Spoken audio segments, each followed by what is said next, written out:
NCS 기반 병원 코디네이터 기출문제 제23강 본 23강은 강의의 23강하고 똑같은 내용으로 문제가 진행됩니다. 자, 기출문제 시작하겠습니다.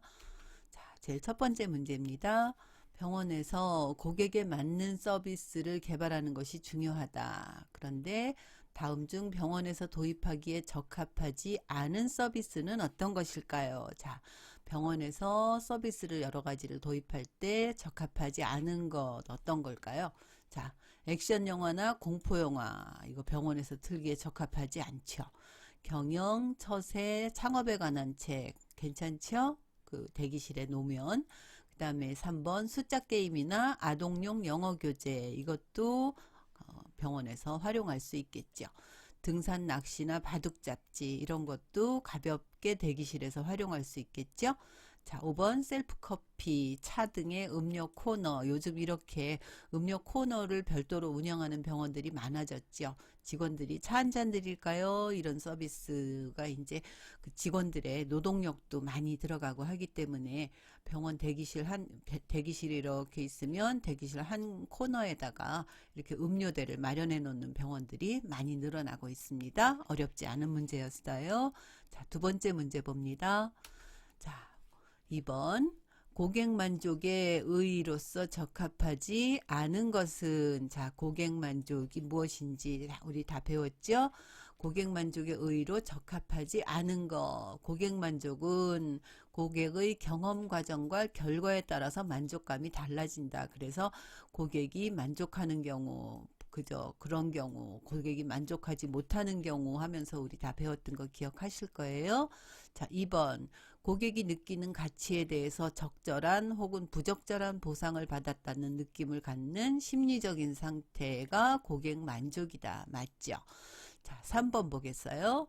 고객이 제품이나 서비스를 소비하기 전에 기대했던 것과 소비한 후에 지각된 제품이나 서비스의 성과에 대해서 내가 원래 가졌던 신념이나 기대하고 일치되는 반응 정도이다. 그게 바로 고객의 만족이다. 배웠죠? 자, 4번 고객 불만은 고객이 제품이나 서비스를 이용하는 과정에서 느끼는 만족감이나 제품을 이용하기 전에 가졌던 신념이나 기대에 못 미쳤을 경우에 생긴다. 그렇죠? 기대에 못 미쳤을 경우에 고객이 불만을 갖게 되는 거죠. 자, 고객 만족은 고객에게 기능적으로 다가서는 것으로 기획되고 운영되어야 된다. 자, 기능적인 것도 굉장히 중요하지만 고객 만족은 고객에게 감성적으로 다가가야 되겠죠. 감성적으로. 자, 그 프로세스만 강조하다 보면 고객의 마음을 놓칠 수가 있잖아요. 그래서 고객의 마음을 감동시키는 것이 굉장히 중요합니다. 그래서 고객 만족의 의의로 적합하지 않은 거, 기능적이 적합한 내용이 아니어서 답은 5번이 되겠습니다. 자, 그 다음 볼게요. 자, 3번 문제입니다. 병원 간의 의료 서비스 경쟁이 심화되고 고품질 의료 서비스를 어떻게 환자에게 제공하느냐가 병원 서비스의 핵심이 되고 있다. 그렇죠? 병원 서비스의 핵심은 고객에게 어떻게 고품질의 의료 서비스를 제공하느냐 하는 것이죠. 자, 그럼 다음 중에 병원 경영 패러다임의 변화를 나타낸 것으로 적합하지 않은 것은 무엇인가? 패러다임이 뭐예요? 어떤 것을 바라보는 시선, 이게 패러다임이죠. 자, 과거엔 어땠고 현재엔 어땠다라고 하는 거죠. 자, 첫 번째 봅니다. 병원 중심적 사고가 고객 중심적 사고로 변했다. 맞는 얘기죠. 자, 과거에는 의무적으로 응대를 했는데 이제는 고객 밀착형 응대를 한다. 맞는 얘기죠. 고객 로열티 경영을 했는데 치료 중심적 경영을 하고 있다. 틀리죠. 오히려 치료 중심적 경영을 했던 것이 이제는 로열티 경영으로 바뀌어가고 있죠. 자, 수익성 증대가 목표였는데 이제는 고객 유지율이 확대가 목표다. 그래서 CRM이 굉장히 중요시 여겨지고 있고 그래서 단골 고객을 많이 확보하려고 노력하고 있죠. 자, 5번 많은 환자를 유치하는 것에서 이제는 충성 고객을 늘리는 것으로 패러다임이 바뀌고 있다. 맞는 얘기죠. 그래서 답은 3번이었어요. 고객 로열티 경영에서 치료 중심적 경영으로 바뀐 것이 아니라 치료 중심에서 고객 로열티 경영으로 바뀐 거죠. 앞뒤가 바뀌었죠. 이렇게. 자, 우리 교과 배울 때 배웠습니다. 의료시장의 기본 틀이 변화하고 있는데 어떻게 변화하고 있어요? 공급자 주도 시장에서 이제는 구매자 주도 시장으로 전환되고 있다. 배웠던 거 기억하실 겁니다. 그거 기억하신다면 이 문제 어렵지 않게 여러분 해결하실 수 있습니다. 자, 4번 볼게요. 다음 중 고객 만족을 위한 요소로 간접적인 요소에 해당되는 거. 자, 고객 만족을 위한 병원에서의 요소가 가장 중요한 건 의료 그 자체죠. 자, 그럼 의료 이외의 것을 찾으면 되겠죠? 자, 어떤 것이 있나 볼까요? 자, 병원의 분위기, 병원 이용의 편리성, 병원 코디네이터나 직원의 서비스, 그리고 병원의 사회공헌, 그리고 진료 후의 사후관리나 정보 제공 중에서 자, 병원 분위기, 편리성, 직원 서비스, 진료 사후관리 이런 것들은 직접 환자가 체험할 수 있는 거죠. 직접적인 요소. 그 다음에 어떤 병원이 어떻게 봉사활동을 많이 하고 있더라, 의료 선교를 한다, 이런 것들이 전부 간접적인 요소에 해당되는 것이었지요. 그래서 정답은 4번이 되겠습니다. 어렵지 않은 문제였죠. 자, 5번 봅니다. 자, 우리나라 의료시장의 환경 변화로 적절하지 않은 것은 의료시장 변화에 대해서는 우리 여러 번 얘기했습니다. 자, 적절하지 않은 것은 어떤 것일까요? 자, 의사 인력이 공급이 크게 증대돼서 공급자 중심의 시장이 형성되고 있다. 그렇지 않죠. 공급자 중심의 시장이 아니라 수요자 중심의 시장으로 변하고 있죠. 고객이 어떻게 변한다 그랬어요? 양질의 의료에 대한 고객의 욕구가 증대하면서 즉 그러기 때문에 고객 중심, 환자 중심의 의료 서비스 시장이 형성돼 가고 있고 많은 병원들이 이렇게 노력하고 있다. 우리 배웠었습니다. 기억나시죠? 자, 2번 병원의 대형화, 전문화, 네트워크 등 다양한 형태의 의료기관이 나타나고 있다. 맞죠? 진료 행위 외에 친절, 시설, 접근성 등 부가적인 서비스 중요성도 커지고 있다. 맞죠? 이제 그래서 어떤 병원들은 로비를 미술관처럼 꾸며놓은 데들도 있고 그렇잖아요. 자, 4번 의료시장 개방으로 글로벌 경쟁 체제에 돌입하게 됐다. 의료관광 시장 같은 경우에도 우리나라만 하는 것이 아니라 동남아 태국이라든지 인도라든지 이런 데하고 같이 경쟁하게 되고 그러기 때문에 이제 의료도 드디어 글로벌 경쟁 체제에 들어서게 되었죠. 자, 5번 의료정보에 대해서 소비자들의 접근이 용이해지고 있다. 맞죠? 환자들에 대한 의료에 대한 지식 그리고 욕구 이런 것들이 늘어나면서 이제 접근할 수 있는 방법이 많아졌죠. 인터넷도 있고 이제는 학력 수준들도 높아졌고 TV라든지 이런 데서 많은 정보를 얻을 수도 있고 하기 때문에 접근이 용이해지고 있다. 맞죠? 자, 그래서 적절하지 않은 것은 의사 인력의 공급이 크게 증대되면서 의사가 많으니까 공급자 중심의 시장이냐? 그렇지 않죠. 수요자 중심의 시장이 형성되고 있죠. 어렵지 않은 문제였습니다. 자, 6번 보겠습니다. 자, 우리나라 의료시장의 환경 변화로 적절하지 않은 것은 자, 공급자 중심의 시장에서 구매자 주도 시장으로 변환하고 있다. 맞죠? 우리 앞에 장에서도 했습니다. 자, 의사 중심으로 의료시장이 변화하고 있다. 그렇지 않다고 여러 번 강조했죠? 누구 중심으로? 소비자 중심, 의료 소비자인 환자 중심으로 바뀌고 있죠. 자, 3번 소득 증대로 환자들이 의료에 대한 지식이 증대되고 양질의 의료에 대한 욕구가 증대되고 있다. 맞는 얘기죠. 고객 중심, 환자 만족으로 접근하는 경향이 심화되고 있다. 맞죠?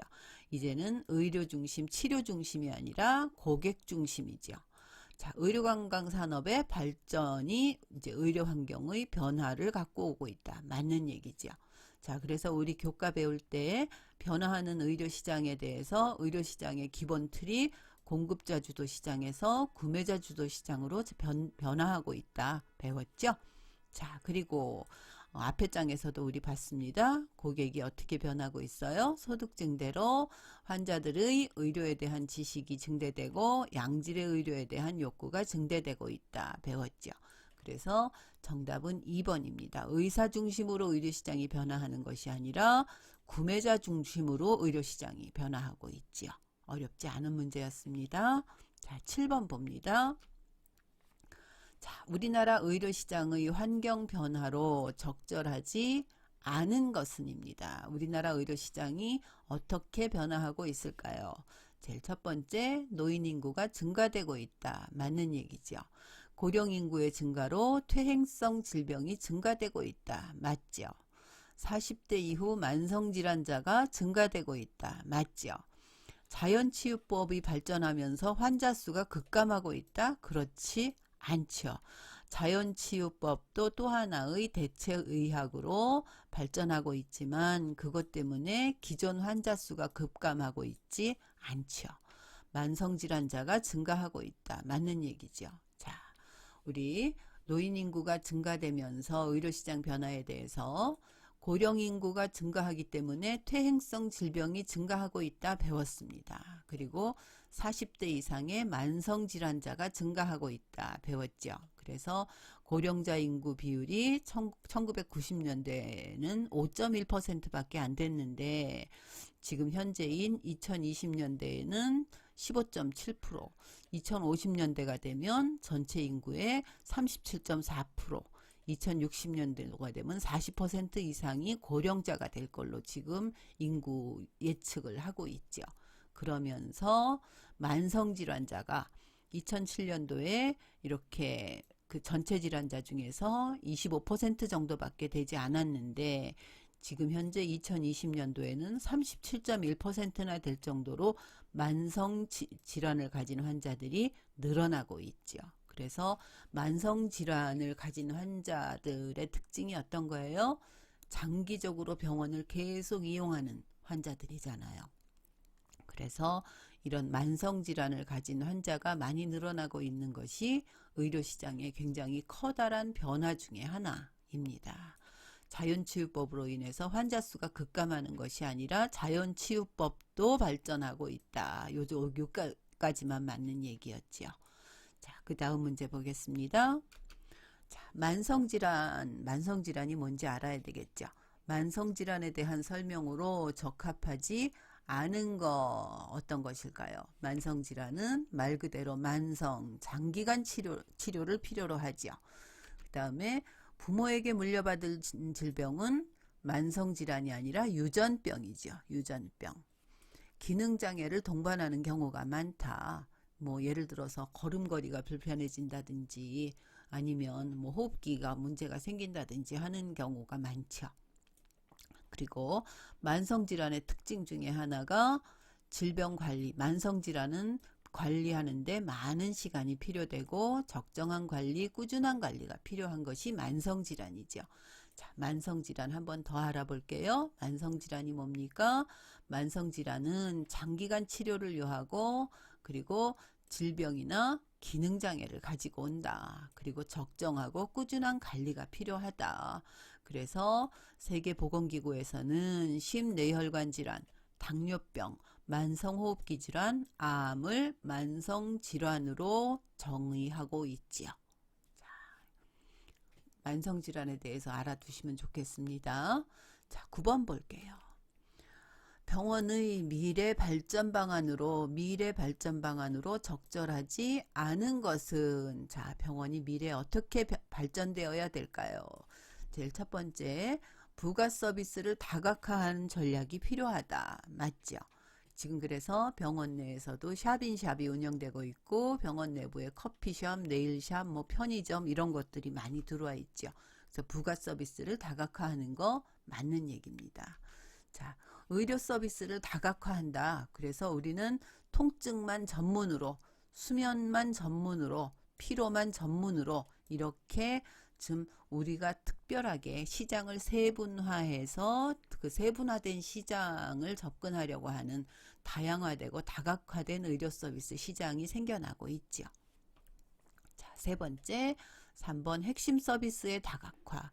환자의 검사 진료 횟수를 늘려서 의료 인력을 독려하는 것이 좋다. 이거는 좋지 않은 얘기죠. 핵심 서비스를 충실하게 하는 것은 좋지만 핵심 서비스를 충실하게 하기 위해서 환자로 하여금 더 많은 검사나 진료를 받게끔 유도하는 것은 안 되는 거죠. 과잉 진료 허용 안 됩니다. 자, 4번 의료 전문성을 강화한다. 그래서 여성의학 전문으로, 비만 전문으로, 건강증진센터 전문으로 이렇게 해서 우리는 뭐뭐 전문 하는 전문성을 강화하는 의료시장이 늘어나고 있죠. 자, 부가 서비스를 다각화해서 고객 유치를 위한 서비스를 강화하고 추가적인 서비스를 개발해야 된다. 맞는 얘기죠. 자, 그래서 답은 3번 핵심 서비스를 다각화하기 위해서 환자로 하여금 더 많은 진료나 검사를 하도록 하는 것은 좋지 않은 얘기지요. 자, 병원이 미래 발전하기 위해서 세 가지가 있다 그랬어요. 첫 번째, 의료 전문성을 강화하고 의료 서비스를 다각화하고 부가 서비스를 다각화하는 전략들이 있다. 우리 여기서 배웠습니다. 자, 그 다음 문제 볼게요. 자, 10번 마지막 문제입니다. 자, 환자가 많은 병원이 가진 특징, 환자가 많은 병원이 가진 특징으로 적절하지 않은 것은 어떤 것일까요? 자, 첫 번째, 병원장이 진료를 비롯한 모든 업무에 솔선수범한다. 맞죠? 적절한 보상체계를 운영한다. 맞죠? 장단기 발전 계획 및 보완을 지속적으로 한다. 맞는 얘기죠. 무엇보다 홍보가 제일 중요하기 때문에 전문 홍보업체를 활용해서 병원 광고를 늘린다. 광고만 늘린다고 해서 환자가 늘어나는 것이 아니라 만족한 환자가 많아야 병원이 환자 수가 늘어나겠죠. 자, 그래서 답은 4번이 되겠습니다. 5번 전 직원의 고객 만족을 실천한다. 맞는 얘기죠. 자, 그래서 우리 교과에서 배웠습니다. 환자가 많은 병원의 특징은 병원장이 진료를 비롯한 모든 업무에 솔선수범하고 적절한 보상체계를 운영하고 그 다음에 장단기 발전 계획을 수립하면서 보완해 나가고 홍보의 중요성을 인식하고 전 직원이 고객을 만족하기 위한 실천을 하는 병원들이 이제 좋은 병원, 즉 환자가 많은 병원들이죠. 홍보의 중요성을 인식한다 그래서 병원 광고를 늘리는 것만으로는 좋은 병원, 환자가 많은 병원이 될 수는 없다는 거죠. 그래서 정답은 4번이었습니다. 자, 이제는 시험에 대한 안내인데요. 이건 여러분 다 아실 테니까 생략하도록 하겠습니다.